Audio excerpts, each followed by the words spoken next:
ευθεία. Έλα. Ένα, δύο, τρία!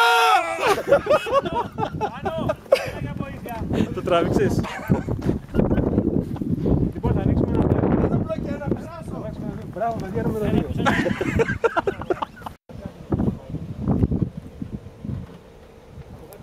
Εδώ έχει σηκώσει 1 μέτρο τροχό.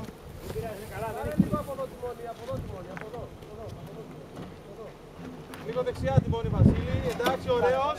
Αυτό είναι, τελείωσε, προχώρα. Πάτησες. Σιγά τις γωνίες, Βασίλη.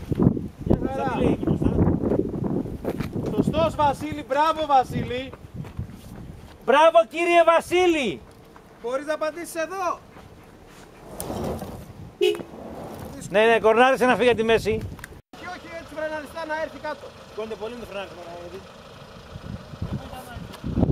Ίσιοσε τώρα, Κώστα, μπράβο. Όχι, Δεξιά. από εδώ τιμόνι. Δεξιά. Σιγά. Πες τώρα ρε μάνα.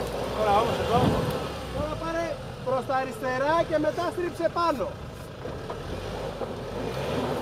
Θέλει δεξιά τιμόνι, Κι άλλο αριστερά και μετά πάνω.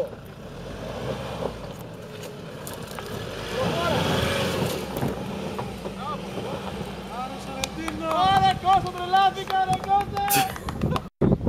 Λοιπόν, άφηγε τάκτος η τρέχει να περπατάει. Σε μένα τιμόνι. Περίμενε, έχουμε και τηλέφωνο τώρα να πούμε. Κι άλλο από εδώ τιμόνι, κι άλλο από εδώ, έτσι. Όπα.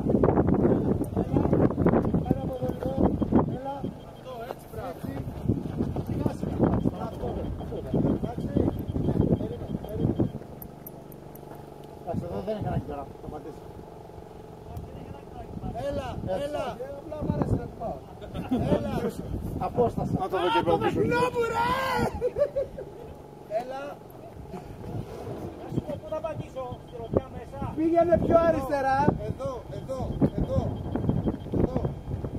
Ασία, Νικό, έχει να φύγεις από αυτό εδώ. Πλαχτήρασε για απόσταση. Όπως πας. Τώρα κι άλλο αριστερά. Αριστερά. Και δεξιά. Καλό. Αυτή φωτογραφία εδώ τώρα. Τραβάει. Πολύ μ' αρέσει. Σηκώνεται όλο